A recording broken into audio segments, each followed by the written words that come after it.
June 21, 1942. Tobruk, Libya. Field Marshal Erwin Rommel watches 30,000 British prisoners march past his command post. They file through the desert dust in endless columns, their hands raised in surrender, their faces blank with shock. For the first few hours, it feels like the impossible gamble might just work. The fortress that withstood 8 months of siege in 1941 has fallen in a single day, but Rommel is not watching the prisoners. He is watching the supply trucks, the fuel depots, the ammunition stores. Every captured jerry can represent another few miles his panzers might advance. Every ton of British rations means another day his men will not starve. The entire Afrika Korps is built on captured fuel, borrowed time and a prayer for miracles. They were told the British were weak, demoralized, running low on everything. And they would indeed stumble upon vast stockpiles in Tobruk, 2 million gallons of fuel, food for 30,000 men for 3 months, enough ammunition to supply a corps. For a moment it would feel like a miracle. But that miracle was a lie. The discovery would not bring salvation. It would bring the cold mathematical certainty that the Desert War was already lost. By spring of 1942, the Afrika Korps was being strangled. Malta-based submarines and bombers were sinking 70% of supply ships crossing the Mediterranean. Panzer divisions were operating at half strength. Artillery batteries were rationed to 10 shells per day. Inside Rommel's headquarters, officers were drawing up plans for one final roll of the dice. Can advance to the Suez Canal that would either win the war in Africa or destroy the last of Germany's desert army. Their plan was so audacious, it bordered on delusional. Operation Theseus would punch through British lines at Gazala, then race east to Tobruk, then push into Egypt before the enemy could recover. All of this with fuel for exactly 14 days of operations. This reliance on capturing enemy supplies was not just part of the plan. It was the plan. The Afrika Korps was bleeding out. Replacement tanks were not arriving. Fresh troops were being diverted to Russia. Medical supplies were so short that wounded men were dying from infections that basic antibiotics could cure. The effects were everywhere. Tank crews were siphoning fuel from damaged vehicles just to keep a few machines running. Infantry units were mixing Italian rations with captured British food to stretch supplies.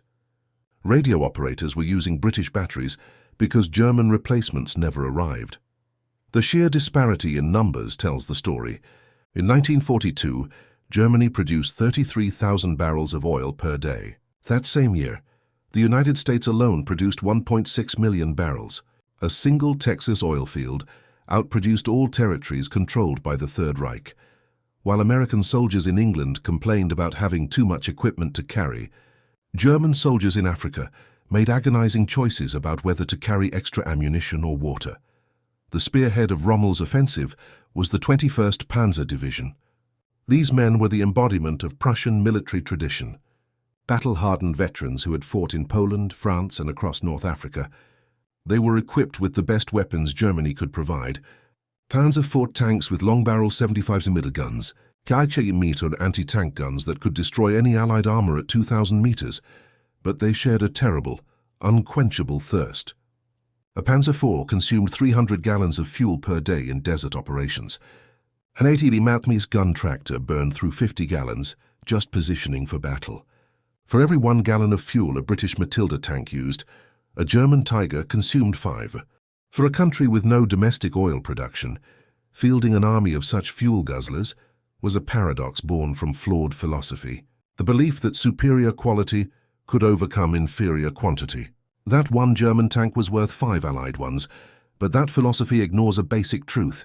A Tiger tank without fuel is just an expensive metal bunker. A Stuka dive bomber without aviation gas is scrap metal with wings. While the Afrika Korps fought on fumes, the Allies fought a global war on a geyser of petroleum. To the average British soldier in Egypt, fuel was like air. It was just always there. Trucks ran constantly. Generators powered lights through the night. Aircraft flew multiple sorties daily, without anyone questioning where the next drop of gasoline would come from. At the heart of Allied abundance was the Persian Corridor. This supply route through Iran delivered 5,000 tons of material daily to British forces in Egypt. Soviet railways had been converted to carry American trucks. Indian labor battalions had built pipelines across ancient Persian deserts. The scale defied German comprehension. 20,000 vehicles moving supplies, 50,000 workers maintaining the route, 300,000 tons of fuel burned monthly just to keep the corridor functioning. A German logistics officer would have wept to see that much fuel. But that was just one piece of the Allied supply network. An even more incredible feat was the Trans-Arabian pipeline. American engineers were constructing a fuel artery from Saudi oil fields directly to Mediterranean ports. The scale is staggering. Daily capacity of 300,000 barrels, strategic reserves of 8 million gallons maintained in Egypt. A single pipeline section carrying more oil than Germany's entire monthly import. This was not just a numbers advantage. It changed the entire Allied mindset. Montgomery planned operations with the comforting knowledge that fuel was a given. His staff officers calculated ammunition expenditure in hundreds of thousands of rounds. While Rommel agonized over every liter of gasoline, Montgomery demanded 2-to-1 superiority before even considering an attack. The contrast appeared in countless small ways. British tank crews practiced maneuvers daily. German crews sat idle to save fuel. RAF fighters flew standing patrols over the battlefield. The Luftwaffe hoarded aviation gas for emergencies only. British artillery fired harassment barrages through the night. German guns stayed silent unless targets were certain. American production was reaching astronomical levels. By mid-1942, the Willow Run plant in Michigan was completing one B-24 bomber every hour. The Richmond shipyards in California launched a Liberty ship every 4 days. Detroit's tank arsenals were producing more Shermans in a month than Germany produced Panthers in a year. These vehicles and weapons were not just being produced. They were being delivered. The Murmansk Run, the South Atlantic route, the Pacific supply chains. Each one represented logistics capabilities that dwarfed the entire German war effort. In Egypt, the British Commonwealth drew on resources from across their empire. Australian wheat fed the Eighth Army. Indian factories produced uniforms and boots. South African gold paid for American weapons. Canadian trucks carried supplies from Alexandria to the front lines. New Zealand mechanics kept the vehicles running. The infrastructure behind Montgomery's forces was extraordinary. Water pipelines followed the advancing army. Railway lines were laid across the desert at 20 miles per day. Hospital ships waited in Alexandria harbor. Mobile workshops could rebuild tank engines in field conditions. Every aspect of desert warfare favored the side with superior logistics. The Western Desert was a void. No food, no water, no fuel. Everything had to be carried forward. A division advancing 200 miles from its supply base needed 700 tons of supplies daily. That meant 2,000 truck trips, 10,000 gallons of fuel just for the supply vehicles. The Germans had known these numbers from the beginning. They had simply chosen to believe that audacity could overcome arithmetic, that the British would collapse before the mathematics caught up, that somehow, somewhere they would find what they needed. Tobruk seemed to prove them right. For exactly 3 days. On June 20th, 1942, the assault begins at dawn. German combat engineers breach the anti-tank ditch under cover of darkness. Stuka dive bombers scream down on British artillery positions. The 15th and 21st Panzer Divisions surge through the perimeter defenses. By noon, German tanks are driving through the streets of Tobruk itself. Then near the harbour district, they hit the jackpot. Overrunning the main British supply depot, they found it. Mountains of supplies the retreating garrison had no time to destroy. To the fuel-starved Afrika Korps, it was paradise. After years of counting every drop of gasoline, they stood before lakes of it. 2 million gallons in neat jerry cans. High-octane aviation fuel, diesel for the trucks, gasoline for the tanks. The smell of petroleum hung thick in the desert air. German soldiers touched the fuel drums like holy relics. Real British fuel, not the synthetic garbage from German coal plants that fouled engines and left black residue in carburetors. The initial report was euphoric. 2 million gallons captured intact. This single capture was more fuel than the Afrika Korps had received from Germany in the previous 3 months. The men were ecstatic. They saw it as a sign. The British were crumbling. Their legendary supply system was failing. Why else would they abandon such treasure? For a brief moment it felt like the gamble was paying off. They had found their El Dorado. German soldiers gorged themselves on British rations, real chocolate from Cadbury, cigarettes from Virginia Tobacco, Canned meat that was actually meat, not the mysterious pressed substance in German field rations. They found medical supplies that had vanished from German inventory years ago. Morphine, sulfur drugs. Surgical instruments still gleaming in their cases. The variety astounded them. The British had stockpiled everything. Winter uniforms in the desert. Mosquito netting for a place without mosquitoes. Sports equipment for cricket and football. Libraries of books. Cinema projection equipment with Hollywood films. It was as if the British had been planning a colonial vacation, not fighting a war.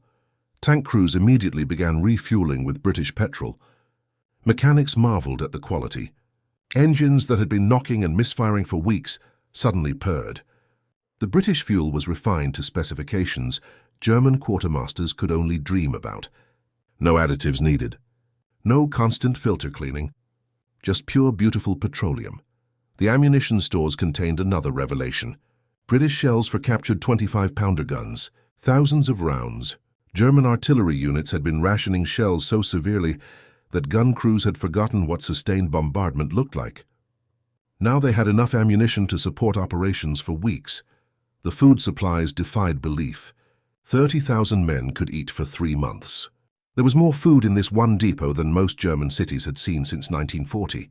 Preserved fruits, vegetables in oil, sugar by the ton, coffee that was actually coffee, not the roasted barley substitute Germans had been drinking for years.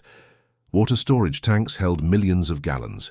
In the desert, water was often more precious than fuel. German soldiers had been living on 2 liters per day, fighting in temperatures that reached 120 degrees Fahrenheit. Now they stripped naked and bathed in British water supplies. They filled every container they could find. The medical depot contained treasures beyond price. Penicillin, still experimental and worth its weight in gold. Surgical supplies that German field hospitals had not seen since France. Blood plasma that could save lives German medics had been watching slip away. Radio operators discovered warehouses full of electronic equipment, spare parts for every type of vehicle. Tires by the hundreds, batteries still in their original packing. Maps of Egypt printed on silk. Compasses that actually pointed north, unlike the worn German ones that had been dropped and damaged too many times. But as officers began organizing their miraculous bounty, a cold feeling crept in.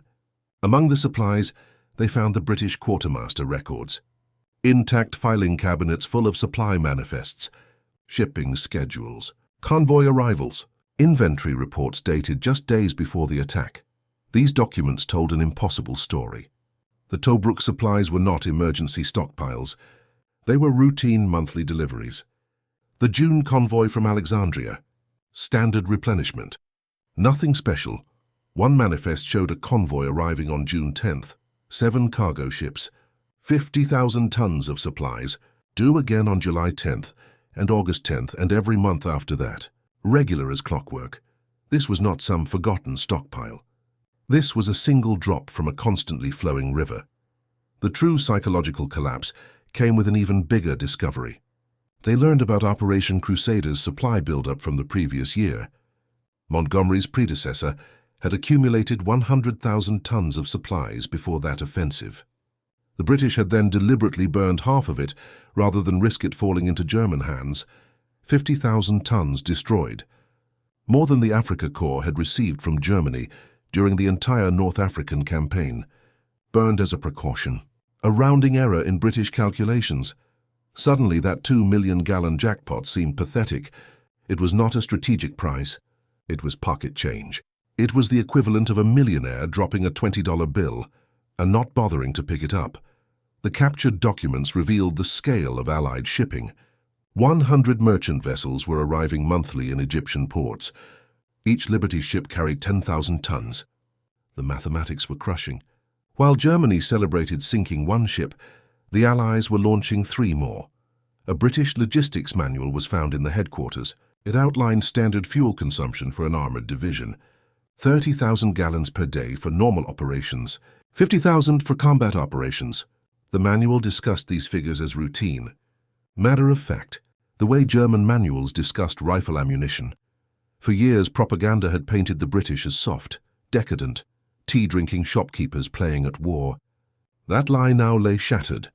As one German soldier later wrote in his diary, there was a profound demoralization, a mix of awe and despair at the sheer material wealth of the Allies. How could you possibly defeat an enemy who treated 2 million gallons of fuel as little more than a rounding error? The discovery was the moment they knew with cold certainty that the Desert War was already lost. Rommel himself studied the captured documents with growing despair. He found shipping schedules that boggled the mind. Weekly convoys from India, bi-weekly shipments from America, daily deliveries from Palestine and Iraq. The British were not running a supply line. They were running a global transportation network. The variety of sources was overwhelming. Oil from Iran and Iraq, food from India and Australia, trucks from Canada and America, weapons from factories spanning 6 continents. The Germans were fighting not just Britain, but the entire British Commonwealth and the industrial might of the United States. One document particularly haunted German intelligence officers. It was a routine request for additional fuel allocation. Their British Armoured Brigade commander was complaining that his monthly allocation of 300,000 gallons was insufficient. He wanted it increased to 400,000. The request had been approved without comment. Single British brigade was casually consuming more fuel per month than an entire German Panzer Division received per quarter. German officers found correspondence between Cairo and London discussing the construction of new pipelines, not whether to build them, simply which routes were most efficient. Pipelines from Haifa, from Basra, from the Saudi fields that Standard Oil was developing. Each pipeline would carry more oil than Germany imported from Romania. The papers included contingency plans. If Tobruk fell, destroy the fuel and withdraw. If Egypt was threatened, destroy the Alexandria depots and withdraw to Palestine. If Palestine fell, withdraw to Iraq. If Iraq fell, withdraw to India. Each fallback position had supplies pre-positioned. The British could lose Egypt entirely and still continue the war from reserves already in place. The true mind-bending extent of Allied power was not shown by what the Germans found, but by what they were denied.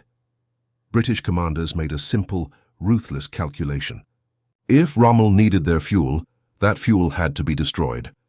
What followed was an act of destruction so profound, so alien to the German mindset, it was one of the ultimate flexes in military history. Near Gazala, right in the Africa Corps path, lay another depot. Not 2 million gallons. This one held 5 million. British engineers had worked for 3 days preparing the destruction. Explosive charges on every tank, incendiary devices in the pump houses, thermite grenades in the pipeline junctions. Imagine the German perspective. Your tanks are running on fumes. Your trucks are being towed to save gasoline. Your men are walking because there is no fuel for transportation. Then over the next hill, you see pillars of black smoke reaching into the sky. The British are burning an ocean of fuel rather than let you have a single drop. An estimated 3 million gallons went up in smoke in 72 hours alone. That single 3-day period of intentional destruction was more than Germany had allocated for the entire North African campaign. To the Germans, it was incomprehensible waste. It was like watching a starving man's nightmare, a feast being thrown into a fire while you died of hunger. To the British, it was sound doctrine. Denial of resources to the enemy, standard operating procedure, nothing personal. The loss was trivial. The supply chain was already compensating. On June 23rd, 3 million gallons were destroyed at Gazala. The very next day, a convoy delivered 4 million gallons to Alexandria. By June 30th, British fuel reserves in Egypt had actually increased since Tobruk fell. RAF bombers joined the destruction. British Wellingtons bombed their own fuel dumps at Mersa Matruh. Hundreds of aircraft sorties were dedicated to destroying supplies that might fall into German hands. Each bomber carried enough fuel for the mission to destroy 1,000 times more fuel on the ground. The British destroyed more than petroleum. Entire ammunition dumps were detonated. Mountains of food were soaked in gasoline and burned. Medical supplies were scattered into the desert. Vehicles that could not be evacuated had their engines destroyed with thermite. At one depot, the Germans arrived to find British soldiers still completing the destruction. They were methodically shooting holes in water tanks, thousands of gallons of precious water draining into the sand. The British soldiers surrendered only after ensuring not a drop remained. The psychological impact on German troops was devastating. They watched British soldiers laughing as they destroyed supplies. Actually laughing, as if it was a game, as if those millions of gallons meant nothing. Because to the British, they meant exactly that, nothing. Montgomery was simultaneously building his reserves for the coming offensive. He refused to attack until he had overwhelming superiority. Not just numerical, material, logarithmic. He wanted so much fuel that consumption became irrelevant, so much ammunition that accuracy was optional. By October 1942, Montgomery had accumulated 8 million gallons of fuel at Alamein. 1,000 tanks, over 1,000 artillery pieces. The artillery alone had 1 million shells stockpiled. A single bombardment would fire more shells than the Afrika Korps had received all year. Meanwhile, Rommel was down to 30 operational tanks. Fuel for 9 days of operations. His men were on half rations. Italian infantry units were surrendering because they had no water. The mighty Afrika Korps was dying of thirst in sight of the British swimming pools at Alexandria. The mathematics of modern warfare had rendered tactical genius irrelevant. Rommel could outmaneuver Montgomery all day long. It did not matter if you had no fuel to exploit the maneuver. You could achieve local superiority. It meant nothing if the enemy could simply fall back and return with 10 times your force. This act sealed the Afrika Korps' fate. The advance toward Cairo sputtered and died just 60 miles from Alexandria. German tanks were abandoned where they ran out of fuel. Their crews walked back through the desert. Of the 15,000 elite soldiers who had captured Tobruk, only 3,000 made it back to German lines. They were not beaten by British tanks or artillery. They were beaten by empty fuel tanks and an enemy who could afford to burn oceans of petroleum. When the guns fell silent, Tobruk was hailed as a great German victory. And it was. But it was really won long before the first shot was fired. It was won in the oil fields of Texas and Oklahoma, the refineries of Abadan, the tanker fleet sailing from Venezuela, the pipelines stretching across Persia. Let us go back to that stark contrast. In 1942, the United States produced 48 times more oil than Germany.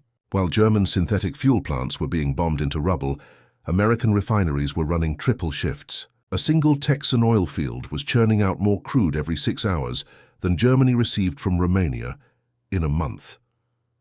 The battle was the moment this statistical reality became an undeniable psychological truth. It was the brutal end of the romantic notion that warrior spirit could overcome material disadvantage. The image of the brilliant German general outfoxing his enemies was made obsolete by the anonymous tanker captain delivering another 1 million gallons to Alexandria. As Rommel himself later said after the war, "The battle is won or lost before it begins. The bravest soldier in the world cannot fight without water. The best tank in the world cannot move without fuel. The greatest general in the world cannot overcome industrial mathematics." The Germans who stumbled on that Tobruk depot thought they had found the key to victory. What they had actually found was a yardstick that measured the vast, unbridgeable chasm between an exhausted Third Reich and the industrial colossus of the Allied powers they had so foolishly underestimated. They were fighting with 19th century assumptions against a 20th century reality. The age when a brilliant maneuver could win a war had passed. The new age belonged to whoever could produce the most oil, steel, and aluminum. Rommel would fight on for another year. El Alamein would break the Afrika Korps. Tunisia would see its final destruction. But the war was really lost that day in Tobruk. The moment German soldiers realized their enemies could casually destroy more fuel than Germany possessed. The moment they understood they were not fighting Britain. They were fighting the entire world. And the world had more of everything. The Desert War ended not with a brilliant last stand. It ended with abandoned vehicles scattered across the sand, empty fuel tanks, exhausted men surrendering to enemies who never worried about their next meal or their next gallon of gasoline. Modern war had revealed its truth. Victory belonged not to the brave or the clever. It belonged to whoever could keep the pipelines flowing. And in that competition, Germany never had a chance.